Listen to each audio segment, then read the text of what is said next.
Hi viewers, ఎలా ఉన్నారు అందరూ? మనమందరం వినే ఉంటాము, గురుకుల పాఠశాల గురించి మనం వినే ఉంటాం కదా! అయితే ఆంధ్రప్రదేశ్ గురుకుల పాఠశాలలో 5, 6, 7, 8 తరగతులకి అడ్మిషన్ నోటిఫికేషన్ అనేది రిలీజ్ చేశారండి. సో, ఈ 5, 6, 7, 8 తరగతుల్లో మనం ఆ గురుకుల పాఠశాలలో జాయిన్ అవ్వాలి అంటే గనక అడ్మిషన్ టెస్ట్ అనేది రాయాల్సి ఉంటుందండి. అది AP residential school common admission test అంటారు. సో, ఈ 2024కి అడ్మిషన్ టెస్ట్ అనేది 24-25 అకాడమిక్ ఇయర్ అడ్మిషన్ టెస్ట్ అనేది రిలీజ్ చేశారు. చూడండి, for admission into 5th, 6th, 7th and 8th classes in AP residential schools. మీరు ఆల్రెడీ వినే ఉంటారు ఏపీ రెసిడెన్షియల్ స్కూల్స్ అనేవి. ఇవి ఆంధ్రప్రదేశ్ గురుకుల విద్యాలయాలు అంటారు. సో, ఈ ఆంధ్రప్రదేశ్ గురుకుల విద్యాలయాలు ప్రభుత్వ విద్యాశాఖ ఆధ్వర్యంలో నిర్వహించబడుతుందండి. అండ్ గురుకుల విధానంలోనే విద్యను అందిస్తున్నవి మరియు విద్యాలయాలు అన్నయు పూర్తిగా ఆంగ్ల మాధ్యమంలో నిర్వహించబడుతుంది. అంటే అందరికీ చాలామంది గవర్నమెంట్ స్కూల్స్ అంటే కొంచెం డౌట్ ఉంటుంది కదా, తెలుగులోనే చెప్తారు, తెలుగు మీడియమే ఉంటుంది అని అనుకుంటారు కదా. సో, అది తెలుగు మీడియం కాకుండా ఆంగ్ల మాధ్యమంలోనే ఉంటుందంటండి. అంటే ఇంగ్లీష్లోనే చెప్తారనమాట. ప్రతి విద్యార్థి వ్యక్తిగత శ్రద్ధ వహించబడుతుంది. అండ్ స్కూల్ మొత్తం కూడా ప్రతి క్లాస్కి కూడాను ఒక మెంటర్ అనే వాళ్ళు ఉంటారంటండి. ఒక పేరెంట్ అని అంటున్నారు. అంటే ఒక టీచరే యాజ్ ఏ పేరెంట్గా తరగతి గురించి వాళ్ళు పట్టించుకుంటారు. ఉపాధ్యాయుడే ఒక పేరెంట్గా నియమించబడుతుంది. ప్రతి విద్యార్థి పట్ల వ్యక్తిగత శ్రద్ధ అనేది తీసుకుంటారండి. సో, ఎవరైతే 5, 6, 7, 8 తరగతుల్లో జాయిన్ అవ్వాలనుకుంటున్నారో వాళ్ళు అడ్మిషన్ టెస్ట్ అనేది రాయాల్సి ఉంటుందండి. అండ్ ఈ గురుకుల పాఠశాలలు ఎక్కడెక్కడ ఉన్నవి అంటే గనక వాళ్ళు ఒక టేబుల్ ఇచ్చారు. ఈ టేబుల్లో ఈ పట్టికలో ఎక్కడెక్కడ ఉన్నాయి గురుకుల పాఠశాలలు, ఏ ఊర్లో ఉన్నాయి, బాలురకా, బాలికలకా, అండ్ కేటగిరీ ఏంటి అంటే caste category, OC, SC, ST ఇలాంటివి ఉంటాయి కదండి. అందులో ఏ కేటగిరీ పిల్లలు ఉంటారు. ఫర్ ఎగ్జాంపుల్ ఇక్కడ నేను మీకు చూపిస్తున్నాను కదా, శ్రీకాకుళం జిల్లా ఉంది. ఇక్కడ శ్రీకాకుళం జిల్లాలో ఏపీఆర్ఎస్ ఎం పురం, ఎచ్చర్ల మండలం, శ్రీకాకుళం జిల్లా. ఈ స్కూల్లో గురుకుల స్కూల్లో బాలురు ఉంటారంటండి. కేటగిరీ సాధారణ అంటే జనరల్ కేటగిరీ. 5వ తరగతిలో ఎన్ని సీట్లు ఉన్నాయంటే 80 సీట్లు ఉంటాయంటండి. అన్ని తరగతులకు ఇక్కడ శ్రీకాకుళం, పార్వతీపురం, మన్యం, విజయనగరం వీళ్ళు అప్లై అంటే నియరెస్ట్ సెంటర్స్ గురుకుల పాఠశాలలు ఉంటాయి కదండి, వాళ్ళు అప్లై చేసుకోవచ్చు. ఇలాగా ఒక పట్టిక అనేది మొత్తం ఇచ్చేశారు. గురుకుల పాఠశాలలు ఎక్కడెక్కడ ఉన్నాయి, ఏ జిల్లాలు పెట్టుకోవచ్చు, అండ్ బాలురికా, బాలికలకా అనేది కూడా క్లియర్గా వాళ్ళు ఇచ్చారండి. సో, దాన్ని బట్టి మీరు ఏ జిల్లాకి వర్తిస్తారో ఆ జిల్లాని బట్టి మీరు చూసుకొని అప్లై చేసుకోండి. 5, 6, 7, 8 తరగతులకి మనం టెస్ట్ రాయాల్సి ఉంటుందన్నమాట. మన పిల్లలు వెళ్ళి టెస్ట్ రాయాల్సి ఉంటుంది. ఆన్లైన్లో కాదండి, ఆఫ్లైన్లోనే. ఓఎంఆర్ షీట్ అనేది ఇస్తారు. పిల్లలకి ఇంకా తెలియదు కాబట్టి సో వాళ్ళు బబుల్ చేయాల్సి ఉంటుంది. సర్కిల్స్ ఉంటాయి కదా, 4 ఆప్షన్స్లో కరెక్ట్ అయిన ఆప్షన్ని వాళ్ళు బబుల్ చేయాల్సి ఉంటుంది కంప్లీట్గా.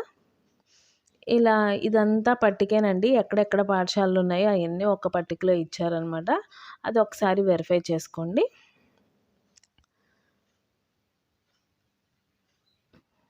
ఇదిగోండి, ఇక్కడ రిజర్వేషన్ శాతం అని కూడా ఇచ్చేశారు. అండ్ నెక్స్ట్ ఇంకోటి వచ్చేటప్పటికి ఏపీఆర్ఎస్ వేంపల్లి మైనారిటీ ఉంది చూసారా, కడప జిల్లాదే. కడప జిల్లాలోది మటుకు అది మైనారిటీ సీట్లకే ఇస్తారంట. ఓన్లీ ముస్లిమ్స్ మటుకే పెట్టుకోవచ్చు, ఇంకెవరు పెట్టుకోవడానికి పనిచేయదండి. ఆ స్కూల్లో మటుకు మైనారిటీ బాలికలు మాత్రమే కేటాయించబడుతుందంట. అంటే మనం అది ఆప్షన్ పెట్టుకోవడానికి కూడా మనకి ఛాన్స్ అనేది అయితే లేదు. ఎవరైతే ముస్లిమ్స్ ఉంటారో వీళ్ళలో ఇంట్రెస్టింగ్గా ఉంటే కనుక వాళ్ళు ఆ స్కూల్ని పెట్టుకోవచ్చు కడప జిల్లాకి. అండ్ ఇక్కడ చూడండి, ఓసీ కేటగిరీకి ఎంత పర్సెంటేజ్ అనేది ఇచ్చారు. 41, బీసీఏ 7%, బీసీబీ 10%, బీసీసీ 1% ఇలా పర్సెంటేజెస్ అన్నీ ఇచ్చారండి. ప్రత్యేక కేటగిరీ రిజర్వేషన్ అంటే పీహెచ్‌సి 3%, సిపిఈ సైనిక ఉద్యోగుల పిల్లలైతే 3%, అనాథ అయితే 3%. ఇలా వీళ్ళకి కూడా ఇచ్చారు. మైనారిటీ పాఠశాలకైతే మైనారిటీలకి 79%, ఎస్సీ 15%, ఎస్టీ 6%. ఇలా రిజర్వేషన్లు ఇచ్చారండి. అండ్ నెక్స్ట్ 6, 7, 8 తరగతుల్లో పాఠశాలల వారీగా వివిధ కేటగిరీలో గల ఖాళీల వివరాలు. అంటే ఇందాకటి వరకు మనం చూసుకుంది ఏంటంటే ఎక్కడెక్కడ ఏ ఏ పాఠశాలలు ఉన్నాయి, ఏ ఏ జిల్లాలో ఏ ఏ పాఠశాలలు ఉన్నాయి, ఎక్కడ వర్తిస్తాయి, అండ్ బాలికలు ఉంటారా, బాలురు ఉంటారా, అండ్ సీట్లు ఎన్ని ఉన్నాయి అనేది ఆ పట్టికలో చూసాము. ఈ పట్టిక వచ్చేటప్పటికి కేటగిరీ వైజ్లో ఎన్నెన్ని సీట్లు ఉన్నాయి. 80 సీట్లు అనుకోండి, 80లో ఓసీకి ఎన్ని సీట్స్ వస్తాయి, ఎస్సీకి ఎన్ని వస్తాయి, ఎస్టీకి ఎన్ని వస్తాయి, ఇలాగా సీట్ల సంఖ్య కూడా ఇంకొక పట్టికలో కూడా మనకి తెలియజేశారండి. ఇక్కడ శ్రీకాకుళం, ఇలా విజయనగరం అన్నీ ఇచ్చారు, విశాఖపట్నం, అనకాపల్లి. సో మీరు ఏ జిల్లాకి చెందుతారో, ఏ ఊర్లో ఉంటారో చూసుకొని దాన్ని బట్టి అప్లై చేయండి పిల్లల కోసం. మీరు ఒకసారి జాగ్రత్తగా నోటిఫికేషన్ని చదివి అప్లై చేసుకుంటే మంచిదండి. క్లియర్గా 1కి 2 సార్లు చదివి అప్లై చేసుకోండి. మీకు ఏమైనా తెలియపోయినా పర్లేదు, అక్కడ కాంటాక్ట్ నెంబర్స్ ఇచ్చారు. దరఖాస్తు విధానానికి ఎవరిని సంప్రదించాలో కూడా వాళ్ళ ఫోన్ నెంబర్లు కూడా ఇచ్చారండి. మీకు ఏమైనా డౌట్స్ ఉంటే కూడా వాళ్ళకి ఫోన్ చేసి మీరు చేయొచ్చు అన్నమాట, కనుక్కోవచ్చు. టెస్ట్ అనేది ఉంటుంది అన్నాం కదండి. ఆ టెస్ట్ ఎలా ఉంటుంది ఏంటి అనేది చూద్దాము. వాళ్ళకి ఏ సబ్జెక్ట్స్ ఉంటాయి, ఎన్నెన్ని మార్క్స్ ఉంటాయి. 100 మార్క్స్ అని ఇచ్చారు. 100లో ఏ సబ్జెక్ట్స్కి ఎన్ని మార్క్స్ అవి కూడా చూద్దామండి ఒకసారి మనం.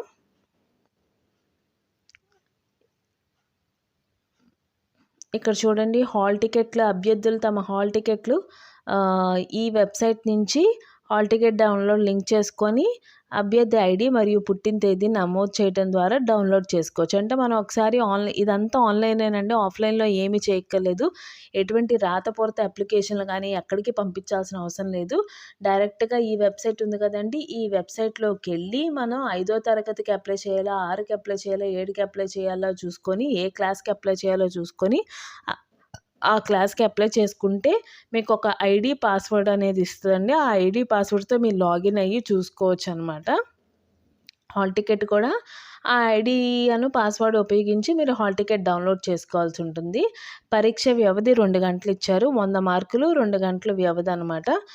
ఇక్కడ చూడండి, ఎవరైతే ప్రవేశం కోరు తరగతి 5వ తరగతులు అనుకోండి, వాళ్ళకు ఉండే సబ్జెక్టులు ఏంటి, తెలుగు, ఇంగ్లీష్, గణితం, పరిసరాల విజ్ఞానం అంటే ఎన్విరాన్మెంటల్ సైన్స్ అంటారు కదా, ఈవీఎస్ అని. సో ఈ ఈవీఎస్ ఈ 4 సబ్జెక్టులో ఈ 4 సబ్జెక్టులో మార్క్స్ ఇలా ఇచ్చారండి. ప్రశ్నల స్థాయి అంటే 4వ తరగతి చదివారు కాబట్టి ఆ తరగతి స్థాయిలోనే ప్రశ్నలు అనేది ఉంటాయండి. చూడండి, తెలుగు 25 ప్రశ్నలు 25 మార్కులు, ఇంగ్లీష్ 15 ప్రశ్నలు 15 మార్కులు, గణితం మ్యాథ్స్ అనమాట 30 ప్రశ్నలు 30 మార్కులు, ఇలా ఈవీఎస్ 30 క్వశ్చన్స్ 30 మార్క్స్, మొత్తం కలిపి 100 మార్క్స్.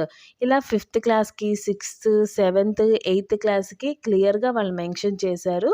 అంటే క్లాస్ పెరుగుతున్న కొద్దీ సబ్జెక్ట్స్ మారుతాయి కాబట్టి ఆ సబ్జెక్ట్స్ని బట్టి వాళ్ళు మార్క్స్ డివిజన్ కూడా చేశారండి. 5 సబ్జెక్ట్స్, 6th, 7thకి 5 సబ్జెక్ట్స్ ఉన్నాయి. అలా 5 20s 100 మార్క్స్. అంటే ఈచ్ క్వశ్చన్ క్యారీస్ 1 మార్క్ అండి. ఓకేనా. సో ఓఎంఆర్ పద్ధతిలో చేయాల్సి ఉంటుందంట. అభ్యర్థులు ఓఎంఆర్ షీట్ను blue or black ball point పెన్తో మాత్రమే బబుల్ చేయాలి మరియు జారీ చేసిన సూచనలు పాటించాలి. సూచనలు వ్యతిరేక చర్యలు ఓఎంఆర్ షీట్ను రద్దు చేయుటకు దారి చేస్తాయి. ప్రవేశ పరీక్ష 26 జిల్లా ప్రధాన కేంద్రంలో మాత్రమే నిర్దేశించబడిన పరీక్షా కేంద్రంలో నిర్వహించబడును. అక్కడ మనం పెట్టుకుంటామండి సెంటర్, ఆ ప్లేసెస్లోనే నిర్దిష్టమైన జిల్లాల్లోనే జరుగుతుందన్నమాట పరీక్ష అనేది. సో దాన్ని బట్టి మీరు చూసుకొని నోటిఫికేషన్ అంతా క్లియర్గా చదువుకొని అయితే అప్లై చేయండి. మనం కనుక సెలెక్ట్ అయితే అడ్మిషన్ కోసం ఎంపికైన అభ్యర్థులకు వెబ్సైట్, SMS మరియు ప్రెస్ నోట్ ద్వారా నిర్దేశిత తేదీ మరియు హాజరు కావాల్సిన పాఠశాల వివరములు తెలియజేయబడతాయి. మనం మొబైల్ నెంబర్ ఇచ్చేటప్పుడు జాగ్రత్తగా చూసుకొని పర్మనెంట్గా ఇంట్లో ఎవరిదైతే ఫోన్ నెంబర్ ఉంటుందో ఆ నెంబర్ మటుకే ఇవ్వండి. ఆ నెంబర్కి మెసేజ్ అవన్నీ వస్తాయి కాబట్టి జాగ్రత్తగా చూసుకొని ఇవ్వండి. అడ్మిషన్ సమయంలో చెల్లించవలసిన రుసుము అంటే కొంతమందికి, చాలామందికి దేనికైనా హాస్టల్ ఫీజుకి కట్టాలేమో లేదా బుక్స్ ఫీజు కట్టాలేమో అలా అనుకుంటారు కదా గురుకుల పాఠశాల అంటే. ఎటువంటి రుసుము లేవు. పాఠశాలలో ప్రవేశం పొందిన అభ్యర్థులందరికీ ఉచిత భోజనం మరియు వసతితో పాటు ఉచిత విద్యను కల్పిస్తారు. ఇది క్లియర్‌గా చదివారు కదండీ! సో, మీకు ఎటువంటి ఫీజు అనేది లేదనమాట. అంటే పుస్తకాలకు కానీ దేనికి కూడాను మీరు ఎటువంటి పైసా కూడా చెల్లించాల్సిన అవసరం లేదు. హాస్టల్ కూడా ఎవరైతే గురుకుల పాఠశాలలో జాయిన్ అవ్వాలి, అడ్మిషన్ రావాలనుకుంటున్నారో వాళ్ళు ఒక్కసారి నోటిఫికేషన్ చూసుకొని ఒకసారి అప్లై చేసుకోండి. మీరు ఏ జిల్లాకు చెందుతారో, ఎక్కడ ఎగ్జామ్ రాయాలో అయన్నీ చూసుకోండి. చూసుకొని ఒకసారి అప్లై చేసుకోండి. ఇదిగోండి ప్రెస్ నోట్ వచ్చింది. మనకి మార్చి 1వ తారీఖు వచ్చింది. దరఖాస్తు తేదీ కూడా 1వ తారీఖే. చివరి తేదీ అంటే ఈ అడ్మిషన్ చివరి తేదీ 31/3 మార్చి 31కి క్లోజ్ అయిపోతుందండి. హాల్ టికెట్ ఏప్రిల్ 17వ తారీఖున రిలీజ్ చేస్తారు. పరీక్ష తేదీ అనేది ఏప్రిల్ 25న పరీక్ష జరుగుతుందండి. 10 నుంచి 12 గంటల వరకు, అంటే 2 గంటలు జరుగుతుంది పరీక్ష. 25వ తారీఖు అనమాట అండి పరీక్ష. ఫలితాలు మే 14న వస్తాయి. రెండవ ఎంపిక జాబితా మే 21 వస్తుంది. మూడవ ఎంపిక జాబితా మే 28 వస్తుందండి. సో, దాన్ని బట్టి చూసుకొని మీరు అప్లై చేసుకోండి. ఇక్కడ చూడండి, సాంకేతిక సహాయం కొరకు బెనర్జీ వాళ్ళ నంబర్ ఇచ్చారండి. దరఖాస్తు అంటే అప్లికేషన్ సహాయం కొరకైతే కనుక హరిప్రియ అనే ఆవిడ నంబర్ ఇచ్చారు ఇక్కడ. అలాగే ఫిర్యాదులు ఏదైనా కంప్లైంట్స్ ఉన్నాయనుకోండి, దానికి శ్రీనివాసరావు అన్న నంబర్కి కాల్ చేస్తే మీరు సరిపోతుందండి. ఇందాక మీకు ఆల్రెడీ నేను చెప్పాను కదా, అసలు వెబ్సైట్లో అంతా బాగానే చెప్పారండి. వెబ్సైట్ ఎలాగా ఏంటి అనేది డౌట్ ఉంటుంది కదా మీరు. పైన హాల్ టికెట్స్ దగ్గర మీకు వెబ్సైట్ అనేది కనబడుతుందండి. ఆ వెబ్సైట్ని జస్ట్ మీరు క్లిక్ ఆన్ చేశారనుకోండి, డైరెక్ట్గా దాంట్లోకి పేజ్ అనేది వెళ్తుంది మీకు. ఆ పేజ్ ఓపెన్ అవుతుంది. చూద్దాం ఒకసారి. నేను చూపిస్తాను మీకు ఎలా వెళ్ళాలి ఏంటి అనేది కూడా చెప్తానండి. ఇదిగోండి, హాల్ టికెట్ల జారీ అండ్ పరీక్ష ఉంది చూసారా? ఇక్కడ ఇలా క్లిక్ చేసామనుకోండి, ఇలా ఈ పేజ్లోకి వెళ్ళిపోతుందనమాట. మీకు ఇదేనండి పేజ్ ఇక్కడ ఓపెన్ అయ్యింది. సో, 5th క్లాస్ ఇక్కడ చూసారా? 5th class, 6th, 7th, 8th class application minority schools admissions. Kadapa జిల్లాలో మైనారిటీ ఉందన్నాం కదండి, వాటి కోసం ఇదనమాట. 5th క్లాస్ ఒకటే సపరేట్గా అప్లై చేయాలి. 6, 7, 8 సపరేట్గా అప్లై. ఇలా మీరు క్లిక్ ఆన్ చేయంగానే మీకు అలా పేజ్ అనేది వేరే దాంట్లోకి రీడైరెక్ట్ అవుతుంది. ఓకేనా? సో, ఒకసారి మీరు చూసుకొని అప్లై చేసుకోండి. మీకు నేను చెప్పింది నచ్చినట్టయితే కనుక సబ్స్క్రైబ్ చేసి లైక్ చేయండి. Thank you. అలాగే నోటిఫికేషన్ గురించి పీడిఎఫ్ ఫైల్ కూడా కింద లింక్లో ఇస్తానండి. ఆ లింక్ ద్వారా మీరు నోటిఫికేషన్ కూడా ఎక్కడా కూడాను వెతుక్కోవాల్సిన అవసరం లేకుండా నోటిఫికేషన్ కింద బ్లూ లింక్లో ఇస్తాను. నెక్స్ట్ అలాగే ఈ వెబ్సైట్ లింక్ కూడా డైరెక్ట్గా ఇచ్చేస్తాను. అది ఒకసారి చూసుకొని దాని మీద క్లిక్ చేస్తే మీకు పేజ్ అనేది రీడైరెక్ట్ అవుతుంది. ఓకేనండి. Thank you. బాయ్.